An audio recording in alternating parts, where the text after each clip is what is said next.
There's a feeling I get when I look into the mirror. All I see is myself standing here alone. There's a feeling I get when the bottle's almost empty. I know soon it'll be time to stumble home.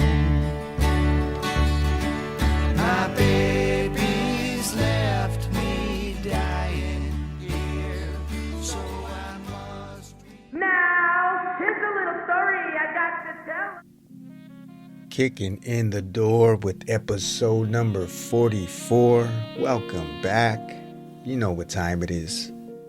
We're getting ready to share in the unique human experience. This is Giants Amongst Us, where we highlight real stories that are told by real people. People just like yourself.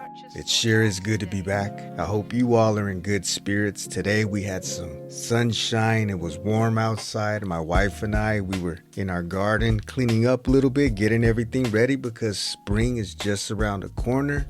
How's the weather been over on your side? If this is your first time tuning in, let me just run it down for you real quick. What you'll find here is stories, real stories about the resilient human spirit. This is the home to the underdogs, those that have transcended struggle, challenges, setbacks, adversity. Sometimes it looks in different forms. People have battled with addiction. There's been those living with handicaps, and still others who have had a traumatic past, abuse, neglect, depression, suffering, all the tragedies and the downfalls and pitfalls of humanity. But there is also that underlining theme, which is hope, which is promise, which is change, which is inspiration and restoration. It's about self-discovery. It's about self-exploration. It's about development. It's about growth. It's about maturity. It's about turning over a new leaf and moving in a better direction. It's about creating new experiences, and it's about taking accountability and responsibility for one's self. Pardon the rant. I just wanted to emphasize the fact that we are indeed creators, collaborating in this creation that we're all involved in.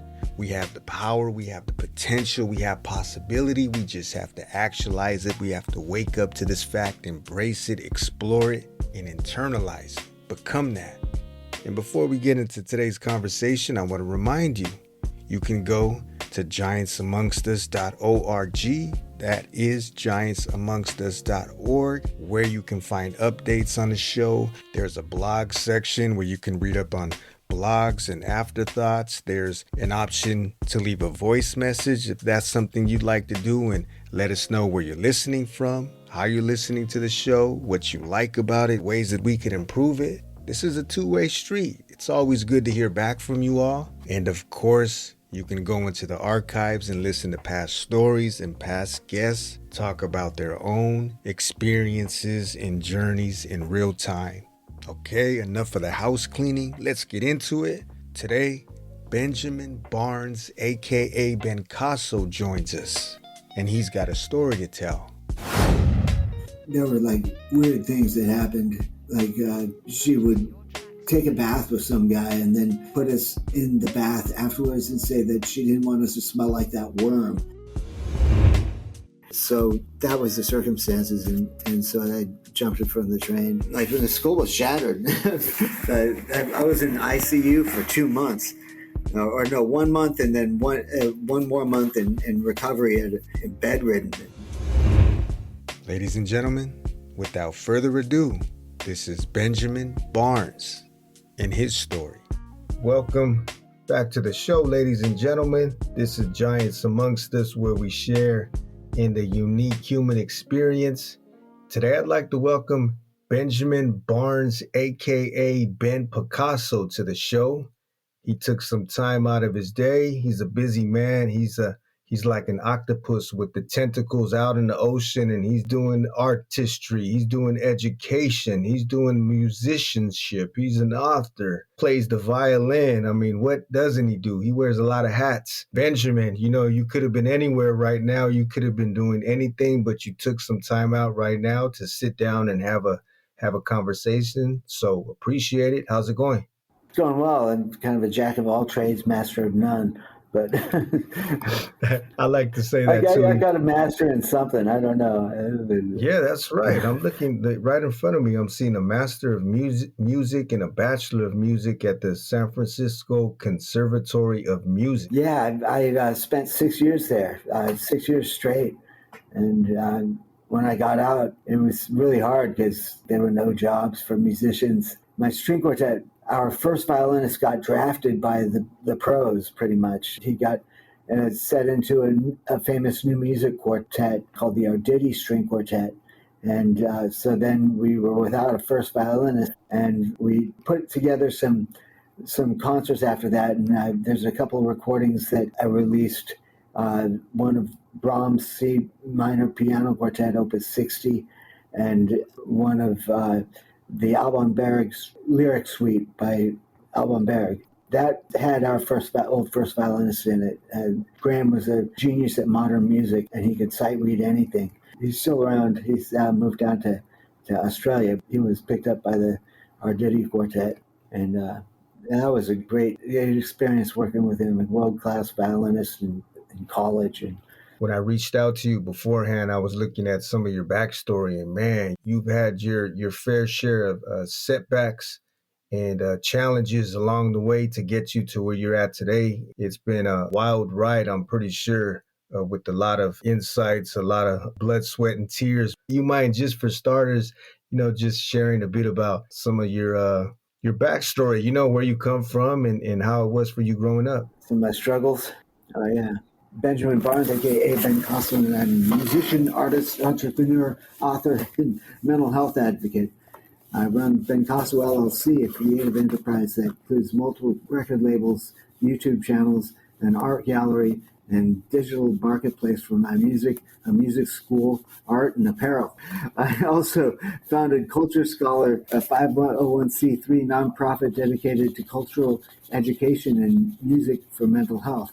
Through this organization, I bring music appreciation classes and live performances to retirement homes, mental health clinics, and underserved communities, including mentally ill and those in addiction recovery. My career has been shaped by my deep passion for music and an intense personal journey of resilience. I started playing violin at the age of 9 and had the privilege of studying under great teachers who helped me earn a place at the San Francisco Conservatory of Music. While at the SFCM, I founded the Rilke String Quartet and Deadweight, a groundbreaking rock band featuring electric violin, electric cello, and drums. Deadweight quickly gained recognition, winning the Lucky Strike band competition, playing Fuji Rock Festival in Japan, and touring with Les Claypool and Fishbone. We released 3 albums, including one on Nippon Columbia and another on Alternative Tentacles, during which time I also had the opportunity to work with Jason Newsted of Metallica, who produced my first songwriter demo. But behind the success, I was struggling with severe mental illness, a schizoaffective disorder, bipolar type, PTSD, morbid depression, and crippling anxiety and addiction.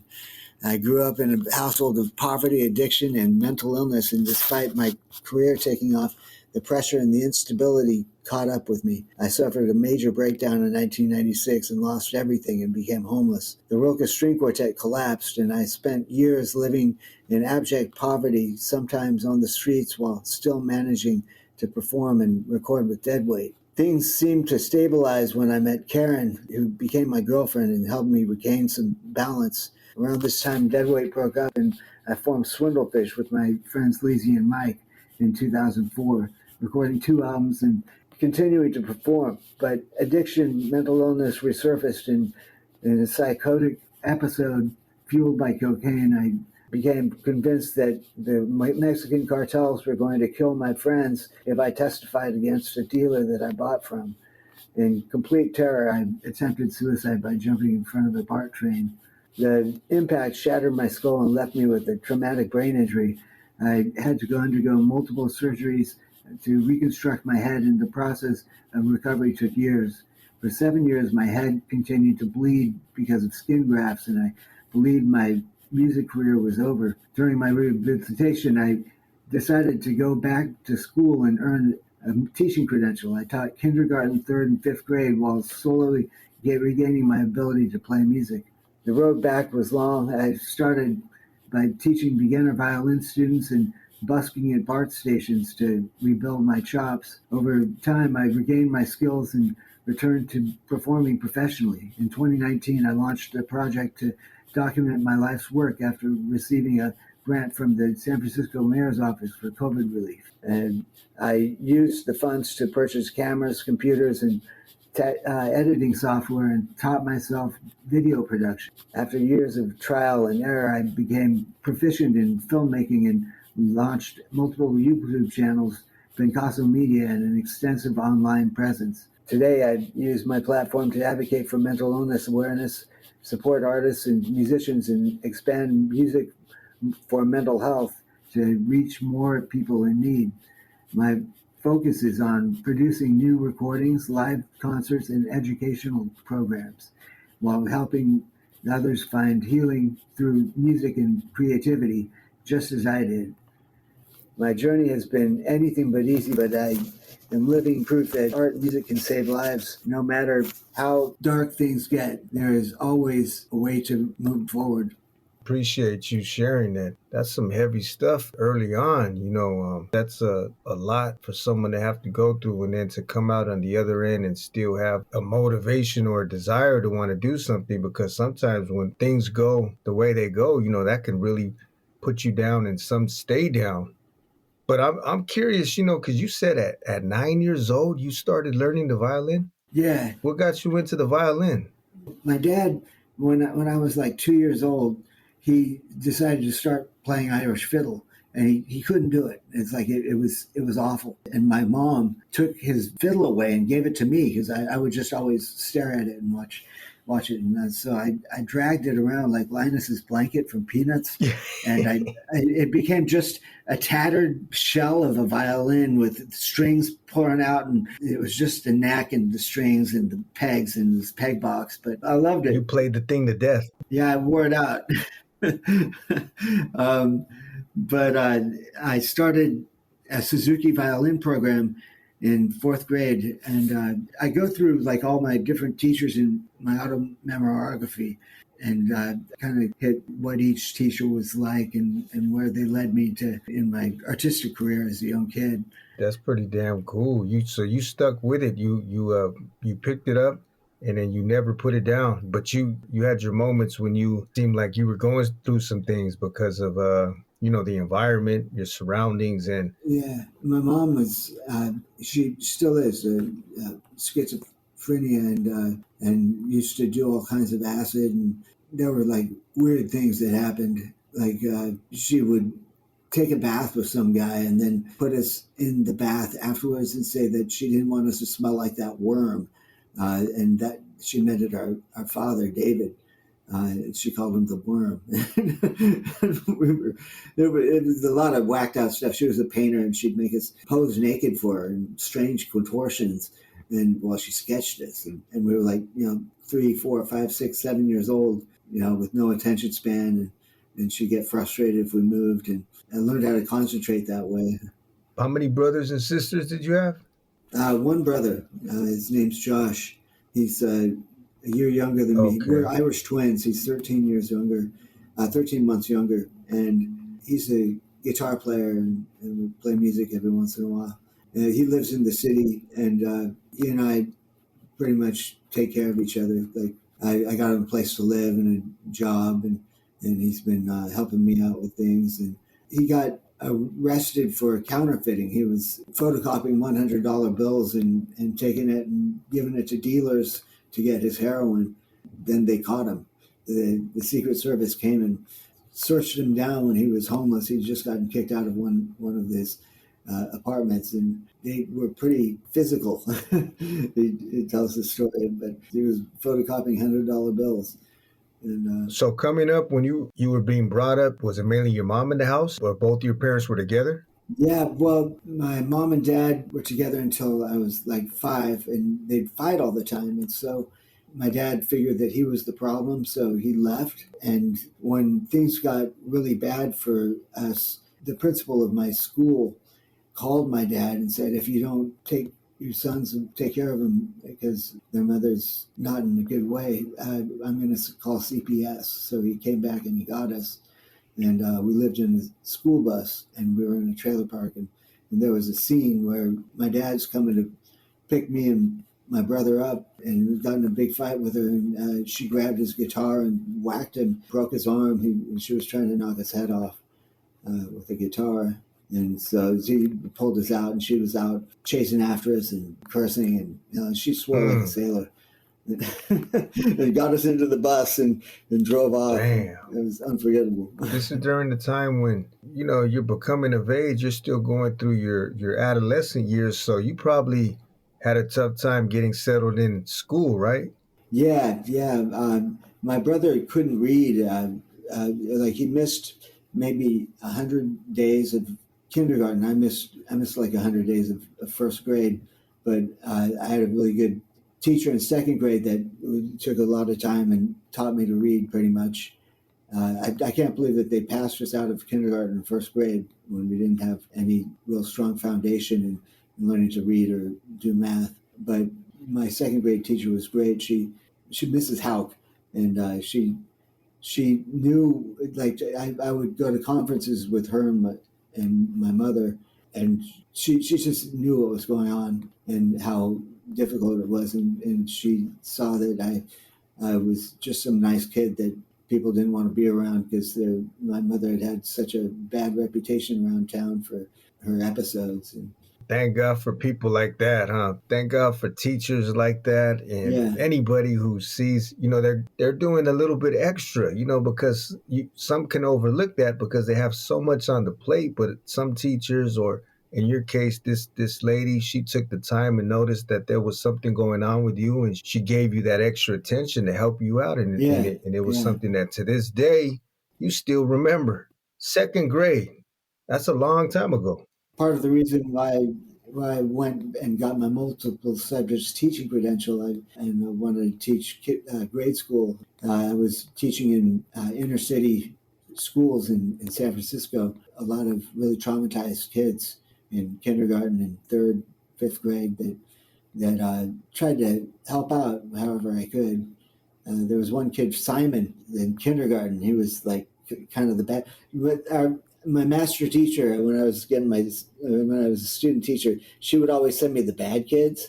So yeah, the kids that would bully other kids and couldn't read and were hyperactive. But I felt my way around trying to get them to focus on learning how to read the alphabet and count. So Did you see with a lot of the kids that you were dealing with, it's hard to know everybody's story, but do you think a lot of them were coming from family and homes that were yeah, dysfunctional? a lot of, especially a lot of Mexican immigrants. There was one girl, Melanie, that would take little boys up to the top of the jungle gym, and sort of grind on them and do all kinds of sexual things. And she was 5, and found out that her father had been molesting her.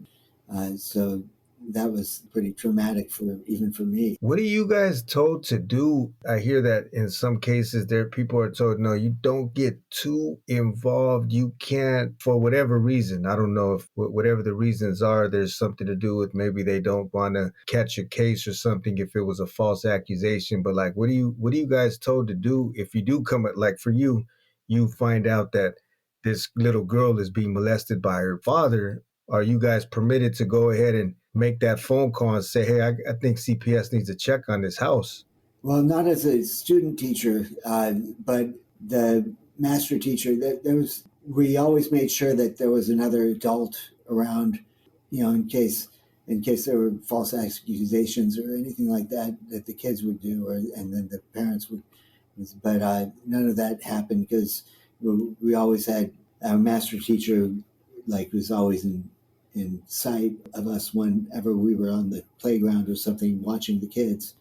So that was a pretty good thing to have in place. I asked that because I've heard stories also of people, and this is coming from the victim on their side, and they talk about times when they went to school or they spoke with certain authority figures and they brought it to their attention, but these people just they didn't do anything further than that. They either took it as, oh yeah, okay, and just brushed it off. They just they turned a deaf ear, to the cry for help.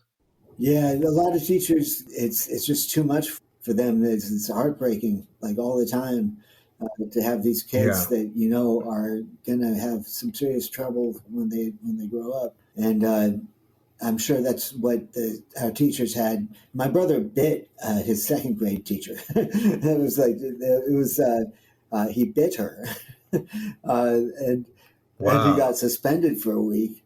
And then the poor teacher, like, had to have him in her class after that for the rest of the year. And kids don't have any real concept of future consequences.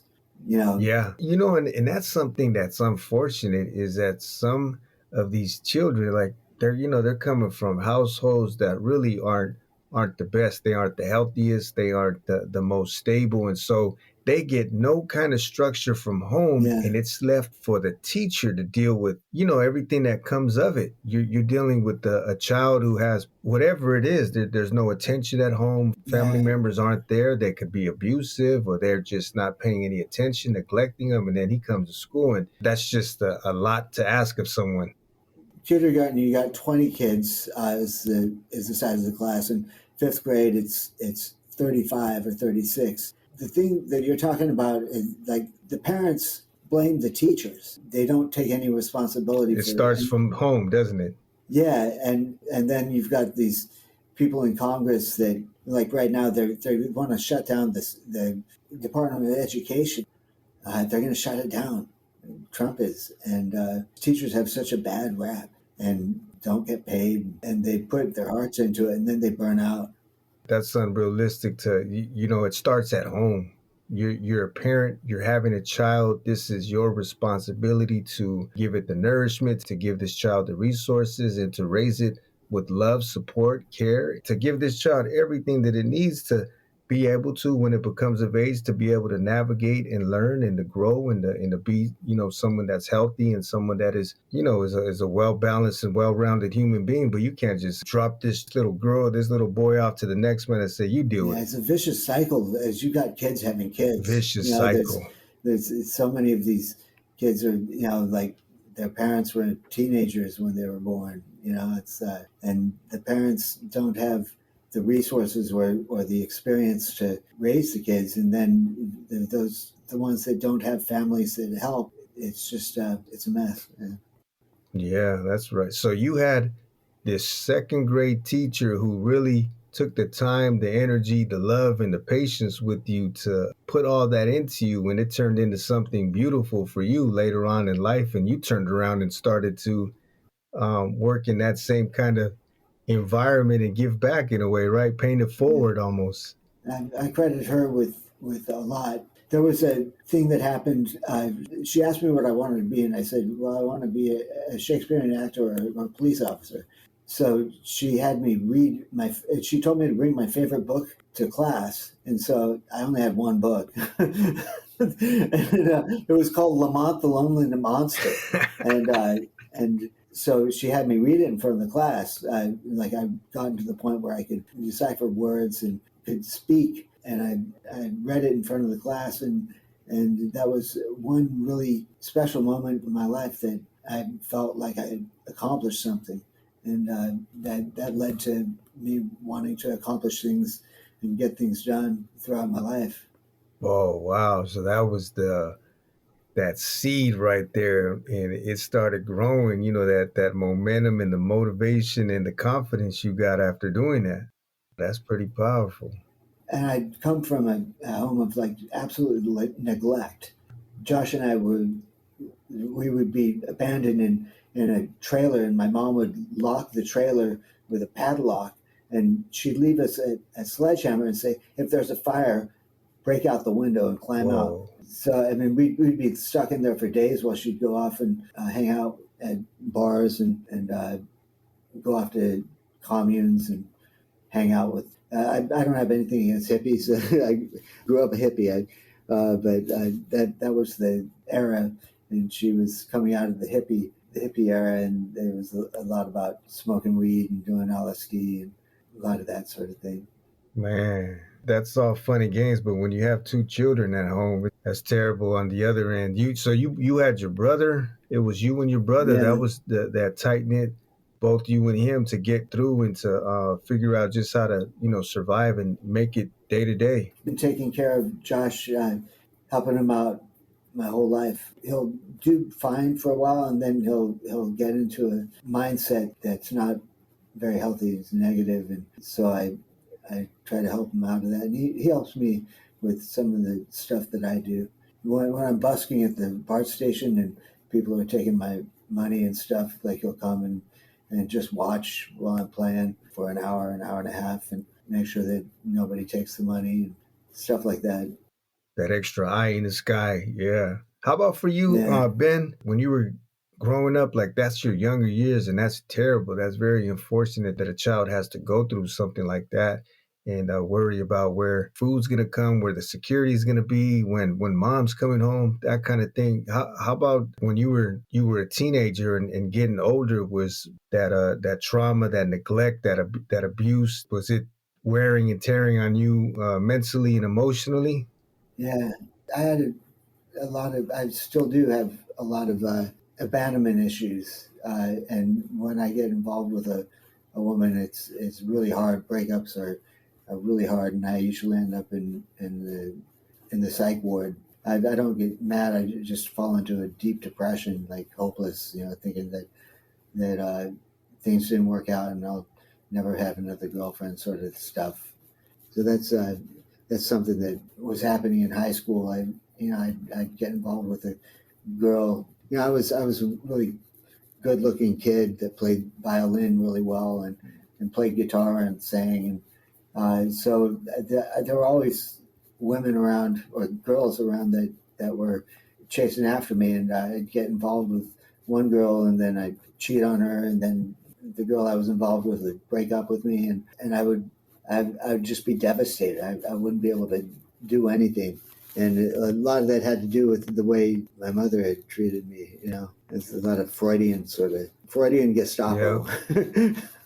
Yep, it really does a number on you emotionally, psychologically, especially what you said, mentioning that abandonment issues. This is something Yeah. that you dealt with your whole life. And that was a big reason you said when you were at the very beginning talking about these episodes that you went through, and to the extreme point of where you actually jumped in front of a train.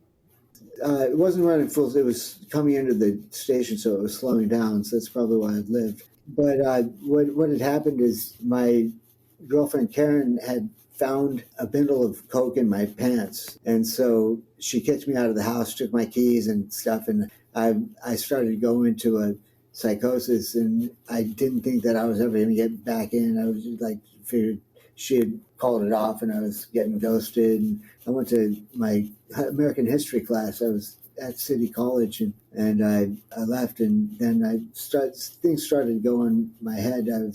I was getting really delusional, thinking that this guy that I'd known, that I'd been buying coke from for a long time, that there was a club owner that had told me that this guy Juan was heavy into the Mexican cartel, and the guy Robin at the Paradise Lounge he really was kind of a full of shit guy, but I believed everything he said about, don't fuck with Juan. And Juan was selling to police officers that would come in and buy coke from him.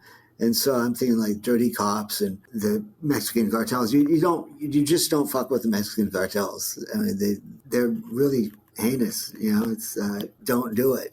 That's what whole towns in Mexico, they don't talk. The cartels own everybody, and they're extremely violent. So that's what was going on in my head, and I thought that everybody was going to get, everybody I knew was going to die if I had to testify.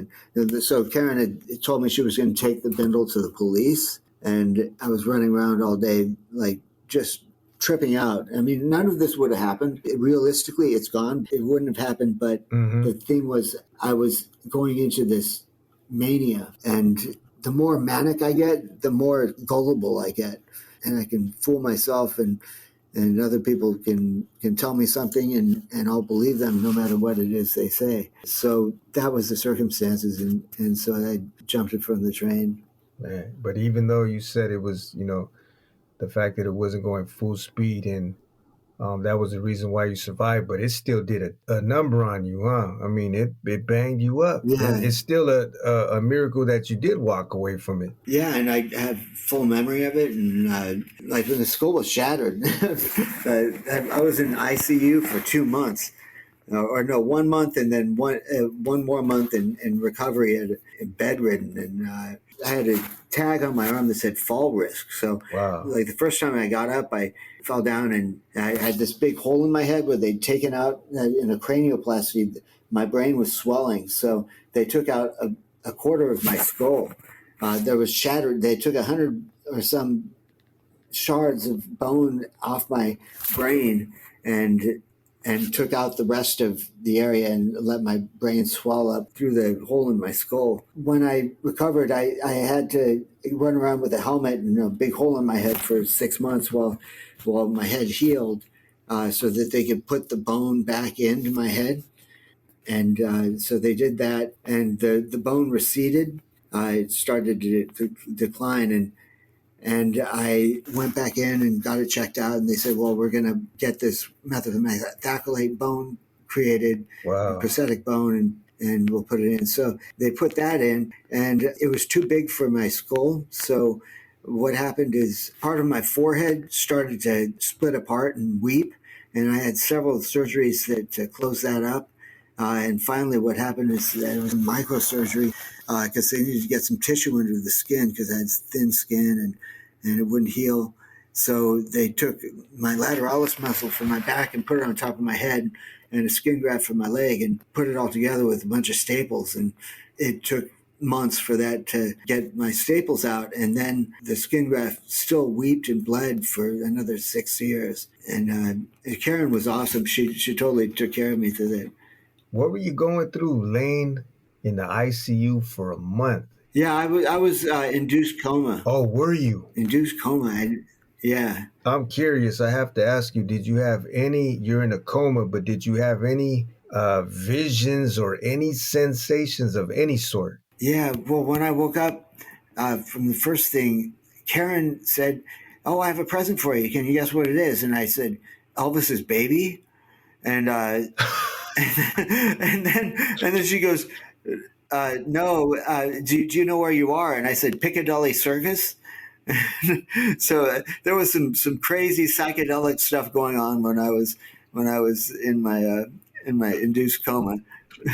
You were in La La Land. Yeah, that putting Dilaudid into me, and You had to get reoriented. It took some time, right, to Yeah. get your feet back on the ground. yeah, Man, but you had Karen. This was your girlfriend yeah, at the yeah. time? She and I met. What she did is she let me live with her. I was living in this crappy little place with a leaky roof and bed bugs and just damp walls and it was small, and the shower didn't work, and it was a pretty nasty place that I was living in, but I couldn't find any other places to live. And so she moved me into her house like the first week that we started seeing each other. And she came to visit me in the psych ward, and it was like somebody cared about me. It's like for my whole life, nobody had really shown me that kind of interest in improving my quality of life or anything like that. So she really had a great impact on me. And she's now the treasurer of my nonprofit that I founded. She was always really good with money, and she taught me how to manage my meager funds. And so I don't go off and blow all my stuff on. Yeah, she's great. She's still my friend. We broke up in 2015. I left her because I just couldn't take any more of a life. She devoted several years to helping me, recover from this thing. And I was so anxious all the time because it was another surgery after another surgery, and the danger of infection. And if my head got infected, then they'd have to take all the hardware out and do it all over again. And I looked like a monster. So like she didn't have any more romantic feelings for me, and I wanted to let her have her life back. I'd saved some money, and I was doing well. I had a bunch of students, and I was able to move out. Ryan and Eric, who would you say some of your favorite guests are that we've had on the podcast? Ryan, I would say it was your dad, Vietnam veteran that had intense action stories as well as touching and meaningful, content about his life and yours. That's true. I do have to say my dad, he has to be my favorite, but a close second would probably be COVID virologist. Oh, that was amazing. I'd say it's a toss-up between Jason Weems, who is a comedian who died on stage and was resurrected to be on our podcast and raise his family and other things, other responsibilities. And we also had a Marine One, or like presidential helicopter pilot on the show, and that was crazy. That's a good one. That's hard to beat. So if any of that sounds interesting to you, tune into the Baggage Podcast, where four friends, a prosecutor, a doctor, a comedian, and a journalist, interview ordinary people about their extraordinary experiences. Search for Baggage wherever you get your podcast. That was some selfless love on your part, Ben, because especially coming from where you're coming from, the abandonment issues, you having the fear, the angst, the trauma of not knowing when your mother's coming back home, when there will be someone around to love for you, to care for you, to make you feel as if you're wanted. And then when you do finally have that, and you wanting to let her go on about her life because you see that you may be a burden, a beast of burden in a way, and to give that up just so she can, get back to what you feel would be better for her at that time, rather than being tied up with you. And I had my own selfish reasons too. I wanted to pursue my art and music, and she would get really uncomfortable if I started to get a little creative. So that was another reason that I left. Okay. A lot of it, I had a lot of guilt for turning your life upside down for several years. Taking care of guys. Like I don't think that either of us thought that I was going to recover enough to be able to be self-sufficient and do for yourself. Yeah, she just was stuck with me, and she said, I would have stayed with you. Yeah, you can see it from your side, of course, with the guilt, and then you said also that I had my own reasons where I wanted to pursue my career in my passion, but on her end too, it was that love that she had for you. Like you said, she was willing to ride it out till the wheels fall off. Yeah, we're really close friends. That's a beautiful thing that you still have her in your life. The romance, it was gone. It was like I was such an anxious freak when all that was going on. During that time too, you're going through the surgeries. You don't know how it's going to shake out. You probably in the back of your mind, I don't even know if I'm ever going to be 100% or able to do what I really want to do in my life. And then also, like you said, looking at yourself and damn, I look like a beast of a thing walking upright. But what in the hell kept you inspired or motivated to want to just keep pushing, keep kicking and keep trying to hold on and to have hope, some kind of hope for that light at the end of the tunnel? Well, I really felt that what I'd done with the Rilke Quartet and that I'd done with Deadweight was it had value. I wanted to continue to do that sort of work, and I'd gotten into painting more, and there was just a lot of things I wanted to do, and I knew that I couldn't do them with Karen because she got really nervous about everything with me. Like she was worried that I was going to try to kill myself again, that sort of thing. I didn't tell anybody about the whole Mexican cartel thing until this movie was made about me. Okay, I didn't know that. So you have a movie out? Yeah, I can't really talk about it. I don't agree with the way that I was portrayed, but they had me sign a non-disparagement contract or a settlement with them, and I got a little bit of money for that. during that time you had that your why or your will was the importance going back to what you did before, and that you still wanted to live and be around to be able to do that again. Yeah, I've missed out on several years of my life and things that were going well, and I wanted to prove to myself and prove to a lot of people that I've worked with that I could be stable and I could accomplish things. And it's like I wasn't just some mentally ill, disabled guy who screwed up his whole life and had a lot of bad luck.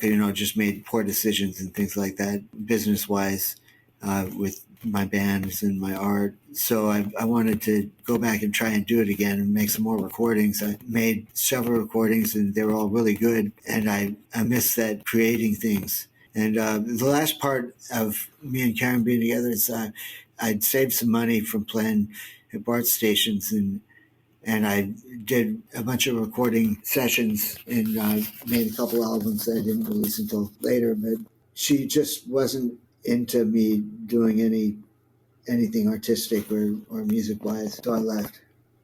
Yeah. Yeah, sometimes you got to part ways when you both have two different things on mind. You have this passion of yours, music, expressing yourself through art and creating, and hers was the angst and the fear of, like you said, you going back into that dark spiral. And she was trying to, I guess maybe on her part, she was trying to protect you from doing that, or from going that way, trying to protect you. But you're like, let me go. I got to try it. You don't know until you know. Let me take a stab at it. Yeah, there's been many times in my life that I regret that very much. It's like I had some stability financially. So you stepped out. You stepped out, and you didn't have no kind of worries or fears. Like, did I do the right thing? Yeah. I ended up homeless again and living in a halfway house, and it was rough. And finally, I got a place to live after a couple years of living in this halfway house with a bunch of really cool guys, but they were pretty serious felons. People that had murdered people and armed robbery sort of stuff. And I was coming from a completely different world where I'd gone to college and I played classical music, and I didn't really fit in. It was and I'd have to take my stuff and put it somewhere safe when I left the place, because there was a lot of theft and stuff in the halfway house, which was kind of hard to deal What with. was keeping you? Because you came out of the psych ward. You said you had these episodes, and you had Karen, who she was trying to protect you from falling down in that way again. What was keeping you? You think on that sane path? Where you were healthy and fit enough, also aware enough to not be around certain people because that's not what you want to get mixed up in, and you have something that you want to pursue. And were you on a medication, or were you just doing this on your own and just trying to stay focused on the goal at hand? I take my medication religiously. I don't like going into manic spirals or things like that. So I rarely miss taking my meds. But I really had this driving passion I wanted to have a successful business, a successful art and music business. So I kept trying and doing things, and I was really determined to have this lasting legacy of what I created, and that it like going on beyond my life. It's like I never got the chance to have kids or anything, so I wanted to leave some sort of legacy of what I created and what I'd done, and I'm hoping that the nonprofit will last past my life, that I get it set up with a foundation and some funding, and be able to carry out the mission of helping other people with mental illness. And there's a real loneliness epidemic that's going on that I've experienced. A lot of mentally ill people and elderly people, they're kind of stuck. There's nobody cares about them. Nobody wants to be around them. They're on their own. Yeah, I remember listening to somebody, and they were talking about how the way that we treat the elderly it can be fixed, and there's room for improvement because let's just say, for instance, a convalescent home. There was a time where I worked in a convalescent home years ago for Yeah. probably like 6 or 7 months. And so I seen that a lot of them are in their room by themselves. They have very little visitations. The nurses are the only people that they interact with. But other than that, some of them are just left in their room. They come out for a little bit of sunlight. And so this man who was talking about, these different setups, he's like, wouldn't it be a great thing for the children, for one? Now you mix both generations because we both need each other. We all need each other in a way. We can learn from each other, and it can help us just as people to feel loved, to feel accepted, and to be nourished and to grow, just as human beings. And so he was talking about the idea of where you have the children at times visiting these convalescent homes, and the children are with their energy, with their life, with their zest, with their all of this spunk that they still have in them that is brand new. And this can light up an older person and remind them of the old times, and this can do something for them. And then also the children can learn from the older, because then now you have the older generation maybe passing down stories, lessons, experiences. And so it's a good thing for both sides. Yeah. And it also brings back that community or that love and that support that is needed for people who are elderly and, they're lonely and they still have a life that they want to live and enjoy before they pass it on to the next. That's one thing that Culture Scholar did. I won the San Francisco Artist Award, a grant to put on an art project, and I did a concert. And I did a dress rehearsal of a concert at one of the nursing homes. And I brought in one of my students, a 5-year-old kid, to play violin for him because he's kind of a little prodigy, and he wanted to play for people. He wants to play for people. He's a little maniac. A little fireball, huh? So yeah, I brought him in there, and like he just stole the show. It's like the elderly people loved him. They asked him all kinds of questions. The activities director brought him all through the whole facility. So that was his first chance to play for people. Yeah, he lit up the room. Yeah, that entertained the older folks, and then that also for him, he got his feet wet and he got to feel with that buzz from being in front of a crowd and playing, and the reaction out of him. Yeah, he caught the bug. He's a little show off. That's pretty cool. You mentioned because I know you have your hands in a lot of things, and I'd like you also to talk about that. But what is that? You mentioned a nonprofit organization. What is the nonprofit organization? It's Culture Scholar Corporation, and it's a 501c3 that is a arts and education and health and wellness organization that brings cultural enrichment to underserved populations. And our focus right now is on playing at a mental illness clinic that I play at, a couple times a week in the morning, just playing for people there. And then the nursing homes. I got Bencasso's LLC a contract through there because I was working as the culture scholar, but they couldn't really take any money at the time. We weren't able to take donations or work at any of the projects that we were doing for our mission. So I decided to take it over with Bencasso LLC, and I went in and taught music appreciation classes and played music for these 3 Ivy Living centers in San Francisco.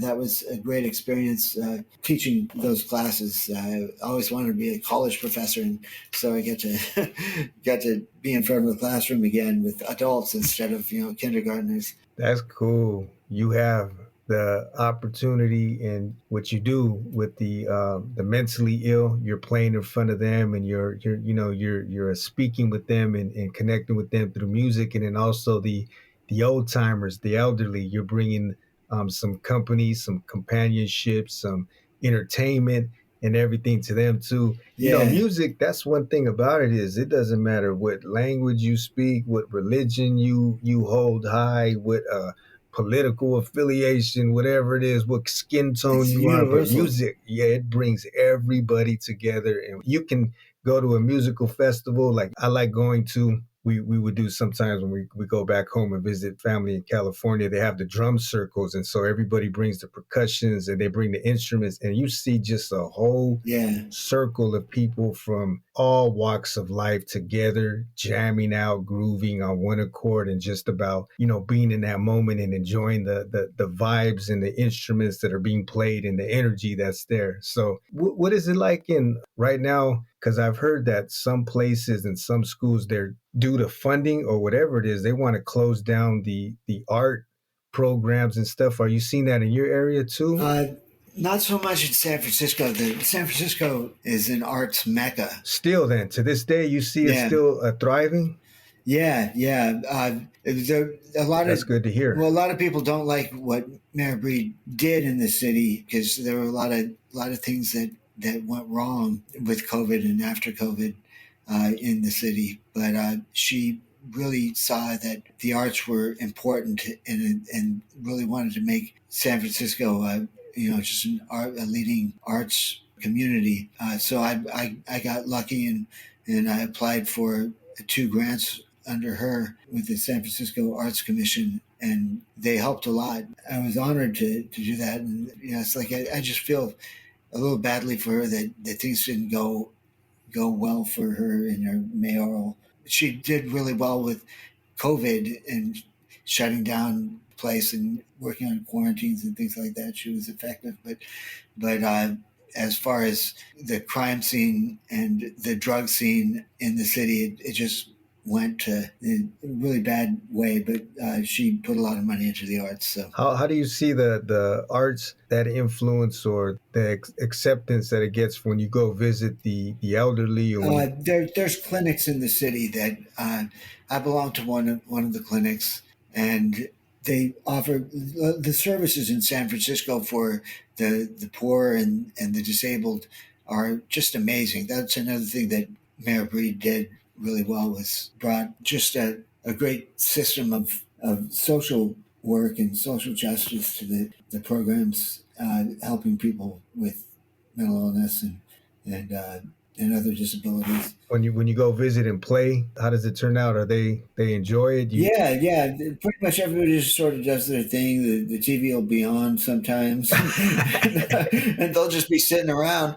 But then there'll be like 3 or 4 people that will come and sit next to me while I'm playing and get something out of it. And you still busk on the streets? Yeah. That's I was playing at the Palace of Fine Arts today. That was cool. I'm playing at BART stations and at different spots in the city. That's where I get a good portion of my money comes from busking. So I get money from busking, gigging, and selling my products, which I don't sell a whole lot of them, but just the performance and teaching too. So busking really helps me get by. People tend to be kind of generous in the cities. In fact, I dedicated my autobiography to the people at BART who were generous. It allowed me to publish the book. And I'm thinking about doing some more books. And I've got a bunch of transcriptions that I want to turn into music books. Are you able to, because there's some people, but you've been playing for so long, I don't know, maybe you don't have an issue with this, but there's some people you hear that they only play by ear or they can only read notes. How is it with you in your violin? I learned Suzuki method. You learn how to read and learn how to play by ear at the same time. But I never really got to be able to be a really proficient reader until I got to college. I could barely read music when I got to the Conservatory of Music, and I really had to bear down and teach myself how to read because I was way behind everybody when I first started there. And that's also due to the accident, right? No, this was before the accident. Oh, before the accident. Okay. This is when I was in high school. Like I learned to play the Mendelssohn violin concerto by ear and the Sibelius concerto by ear, and I play them at contests in Oregon and stuff. Then I got to the conservatory and I couldn't really read the orchestra music when I play in the orchestra. I sort of got by in high school orchestra, and I was concertmaster of the Corvallis Youth Symphony. And reading was really hard. I did everything by ear. Like I'd listen to the recordings of the pieces, and I sort of get it, and then I sort of read the music and I could play what it was, but it took a long time. I couldn't sight read it at all, which I learned how to sight read really well playing with the Roca String Quartet. Graham, as I said earlier, was just a fantastic sight reader, and we'd go to play these gigs and we'd be sight reading this music, and he'd take it at really fast tempos, and me and Sam, the other guy in Deadweight, we were trying to keep up with him, but eventually we caught on. And became really proficient sight readers. But the only way you got to do it, you just got to do the time. It's like anything else. You got to put the work in. You got to spend the hours putting it together. You gotta put the work in. That just goes to show. I mean, I think a lot of us could agree that it doesn't. There's some people that are born with the natural talent for something, but you still gotta put the time in to perfect your craft and to learn it, and not to. Because for me, sometimes when I'm doing something or trying to learn a new thing, it could be frustrating, and sometimes people like me, I'm putting myself in a bunch, we'll just give up, and you don't want to push past the frustration to finally start making progress. But you just kept working at it till you became proficient in sight reading as well. Discipline. Yeah, like high school, I was like undisciplined. I was partying all the time. That was my life, was playing music and partying. I didn't spend a whole lot of time practicing or learning how to do things. I'd spent my time trying to recover from a traumatic childhood and feelings of abandonment, and dating lots of high school girls that we broke each other's hearts. And Yeah. You talked about like with the passion and the all of the things that you're involved with. How have you, in the mental health and the medication that you take religiously, are those are the main ingredients for you that have helped you deal with a lot of the abandonment issues? That's probably some things, of course, you're still going to be working on to this day, but to keep you at a good level to where you're not spiraling downward into a dark and endless pit anymore. But like, how yeah, have you managed to these days to just stay afloat and live a healthier life mentally after all the trauma and the abuse that you dealt with as a child? yeah. One thing with me is if I'm not being productive, if I'm not actually creating something or doing something that's positive, I get really depressed. Like I have just this morbid depression. Like can't get out of bed, can't do anything, and it's like I've got to have this project going, and I try to see everything through to the end. So some of these things take 20 years, like writing a song. A lot of my songs are started like in 1990s and finish them in 2020 teens and in the last few years. They just keep evolving, and but like it's just like I wanted to start a nonprofit back when I had the Real String Quartet. I was turning that into a 501c3, but things just didn't work out. I had the nervous breakdown and lost everything. And then coming out of that and just the years of being in absolute depression, not being able to accomplish anything. And those were really hard times because a lot of my psyche just revolves around what do I need to create and what do I need to do to make myself feel better and make the world a better place. It makes me feel better about all the things that I've failed at, the things that didn't work out. Every time I have something accomplished and it's good, then I sort of forget about all the things that I took in the wrong directions and wasn't able to finish. Doing, giving back, helping to be able to provide something for other people, it gives you a sense of purpose and some worth, and like I'm here and I have a reason, and I'm not just taking up space or wasting away. And that's wow. I mean, that probably explains when we were talking beforehand and setting everything up, all of the things that you're involved with. You talk about the, I mean, you like you said, a jack of all trades, master of the. You talked about the nonprofit. You talked about the busking in the morning, the visiting the services that they have for the mentally ill and also the elderly, and then the teaching and everything. You have a book that you also already published, or is it Yeah, halfway I'm there? sort of a little ADD. Yeah, it's been published. You can get it on Amazon, and the audio book is going to be done pretty soon, and that'll be available too. It's called Loosened Associations Jazz Auto Memorography of Music Madness and Music Mischief and Madness. And that's the title. Oh, I like that. Music, mischief, and madness. How about that? Bencasso on the loose. Yeah. What else you have going on? If you want to talk about like any of the other projects or passions that you have going on. I write a lot of songs on guitar and sing. I grew up with my dad playing guitar and singing, and so I like writing lyrics a lot.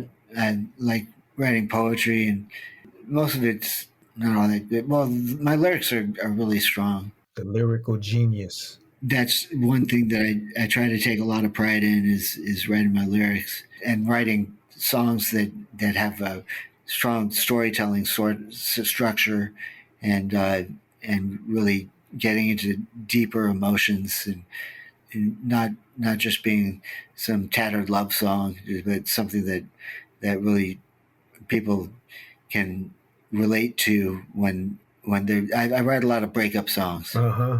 Break up to make up. That's all we ever do. Yeah, Yeah, yeah. no. Break up to make up. Why I can't do that? And when you write these lyrics, do you write them for other people, or do you when you're out in the streets and you're jamming out, you sing them yourself? I've seen myself. There's one song that Sam, the cello player, that I wrote that he brought to another band, which kind of sucked, but it's a really good song and it was really well recorded. It's called "The Last Time I Saw You." I've got a lot of recordings of it that I've done of videos, and that they get some people like them. They get higher numbers of views. But the recording that Sam did with this woman Robin, it's really good recording. I think I have the link to it. No, I don't have a link to it. It's on my website. They didn't put it on any of the streaming platforms. They decided not to keep playing and paying to have their music available to the public. So I'll send you a recording of it. It's an amazing recording. This Robin Coomer is probably one of the better singers that I've heard like in the world. She's local here in San Francisco and just really emotive and great tones out of her voice. And San Francisco has a huge music scene, and even to this day, like a lot of local artists that they're not mainstream or they're not known nationwide, but I mean, there's some talent definitely coming out of that city. You know what? Now that you mentioned her and how much you love her voice and how powerful it is, you have any musical inspirations, people that you looked up to, or someone that put that extra juice in you when you hear them? Like that's beautiful. uh, Sarah Vaughan, Miles Davis, Led Zeppelin, all over the place. Dizzy Gillespie, Charlie Parker, and I'm all about John Coltrane and Frank Some Sinatra. I've got jazz, huh? the Crooner at Large is one of my jazz projects, and it's the name of the guy is Benatra Coltrane. Oh, okay. Uh, Midnight that's what I call myself, Benatra Coltrane. Oh, you got a knack for twisting it up. It sings like Coltrane play. It sings like It's Sinatra a plays like hybrid. Coltrane, and I do that playing the And back. all your music, you have you sent me a link. I'm gonna whatever you want me to include in the show notes where people can hear your music. They can Yeah, see everything else that you're involved with, even that non-profit organization. If they're in the area, local people that are in San Francisco or around, they can find a way maybe to link up or just see more of what you have going on, and also the lessons. And you have a YouTube channel too, don't you? I have 28 of them. One for every, what is it? How does that break down? 28. Is it one for every department? Yeah, every project and every style of music, and then I've got one is the podcast I was telling you about, the Coach's Corner, that maybe you'll come and do an interview on. And Yeah, that'd be cool. yeah, I even ran for mayor and had a YouTube channel for that. Just in the last mayoral election, I did it as an arts performance art piece, just campaigning and yeah. You campaign, and what happened? How'd the run go?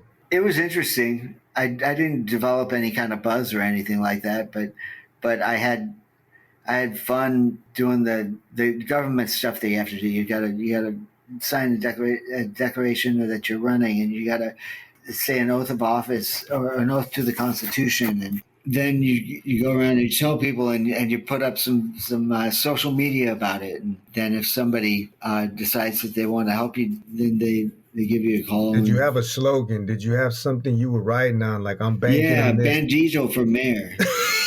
I'll send you a. I made a bunch of. I've got pictures of myself busking with a cowboy hat on and a handkerchief or a bandana and mask. So I put Bandito for mail, and I made this one video where I call myself Benjamin Bandito, and I sing, Tuyo, the So et fuego que arde tu piel, that song, and the song from Tuyo.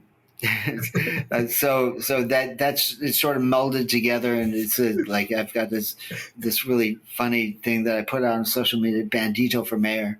And then there was another one. It's like I've got a picture of myself dressed like a painter, like with a scarf on and a newsboy hat and a jacket, and holding a palette with a bunch of paint and a bunch of brushes. And then I say, I need a bigger canvas. Elect me mayor.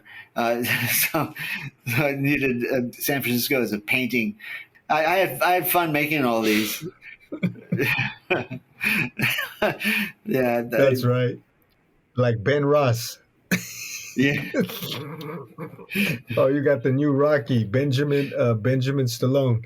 Yeah, my credibility is already gone. Hey, you gotta have fun with it, right? Why not just do what I need to do? Like I had a near-death experience. There's so many negative things that happen. I've got a song called Misfortune. Why must misfortune always leave my feet is the chorus for that. I've just bad luck. If I didn't have any bad luck, I'd have no luck at all. The old country song. Whatever it is in you, whatever it is that you believe in, or you said it's the bigger cause, wanting to leave a legacy or to have an impact, a positive impact on people, but that hope, that fight in you that, it didn't get snuffed out. Yeah. No matter, every time you would move forward, something would happen. Or like you just said right now, if I didn't have any bad luck, I wouldn't have any luck at all. I mean, that it could be a tough thing for some to always have to feel like I'm fighting and I'm swimming upstream. What's that secret for you? I've grown accustomed to spawning, just going upstream and trying to get to that ecstatic win, like always being an underdog and not giving up. Man, you fit right in line with the whole point of Giants Amongst Us. That's what it's about. People that have, you transcended the problems, the struggles, the setbacks. And there was somebody I heard say sometimes, the setback is a perfect setup for a comeback. Yeah. And I like that.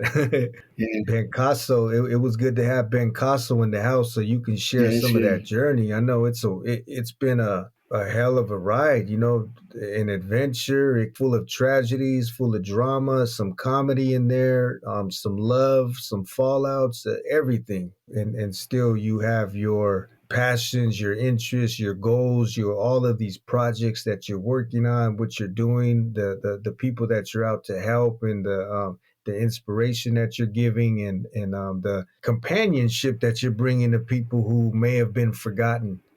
not forgetting yourself what that's like and what you went through. That's a beautiful thing to know that somebody is giving back. Sometimes when life does what it does to us, we can feel tainted, or you have resentment, and you're like, F Yeah. everybody. If I'm going through it.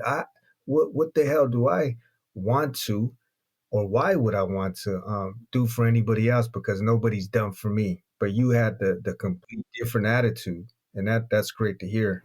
Well, I try to be altruistic, just do things for people and not expect anything in return, because you usually don't get anything in return.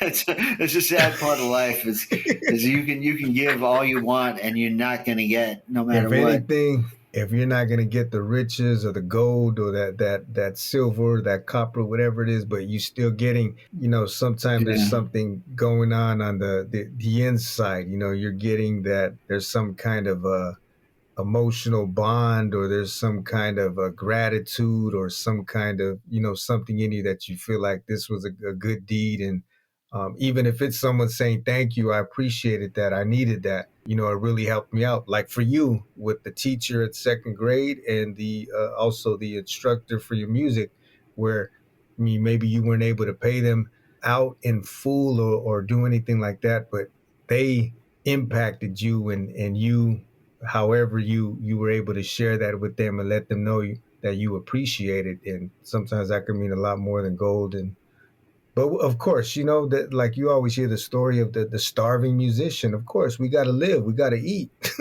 It took me 50 years to figure out it's about the fucking money. So that's when I started to like really bear down and be really conscientious about what I was spending on and how I wanted to spend it Yeah. and what would bring an ROI. So that's where I've been at for the last 4 years or 5 years is trying to get enough money to make sure that my projects keep going after I die. Right on.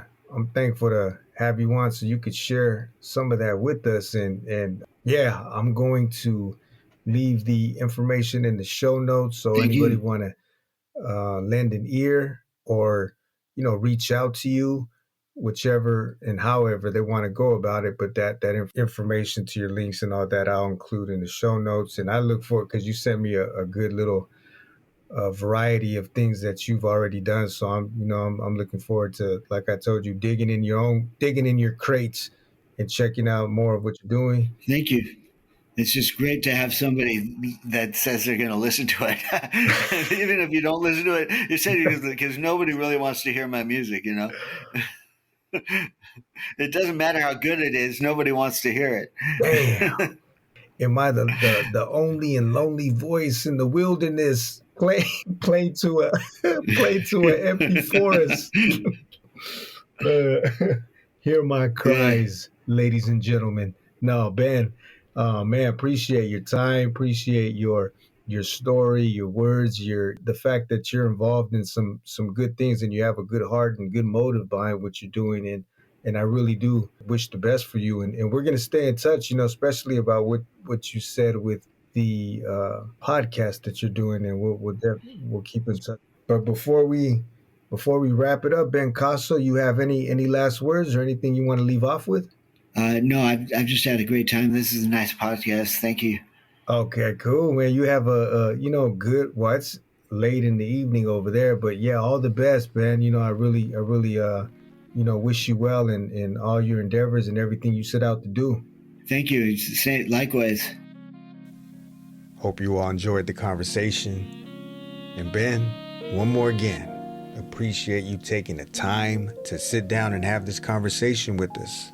As traumatic, cold, and unfortunate as Benjamin's childhood was, this man has risen above his circumstances. The power of art and his love and passion to create raw and authentic music that will to spread an inspirational message of hope to all those that feel dejected and disappointed with the current predicaments in their life. Taking a page right out of Bencasso's website. Ben is a real-life testament of resiliency, hope, and a reminder that no matter how down or out you may be or feel at the moment, It's never too late to bounce back and find your groove. Keep on with the keeping on, man. You are a giant amongst us. All of Ben's information will be in the show notes with his music, his artwork. He's got some really cool art and even ways you can set up lessons to learn the violin because as you heard, Benjamin, he's also a musical instructor. He does online, he does at home, he does in the studio lessons if you are in the San Francisco area. He's got a lot of goodies. I encourage you to check him out.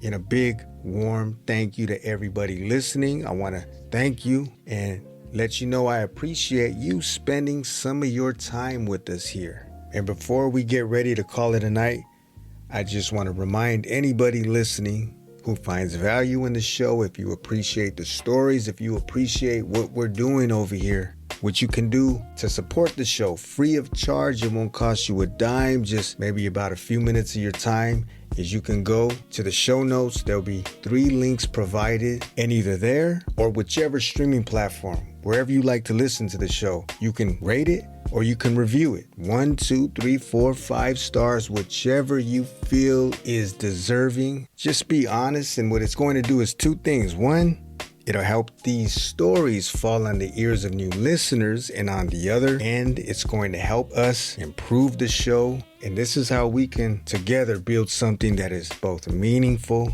and valuable. So with that being said, you all be safe out there. You be sane. We're going to catch up and do this again real soon.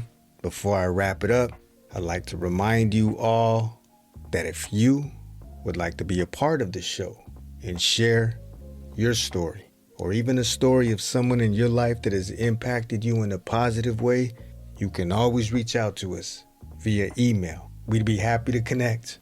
Until next time, and very soon. Peace.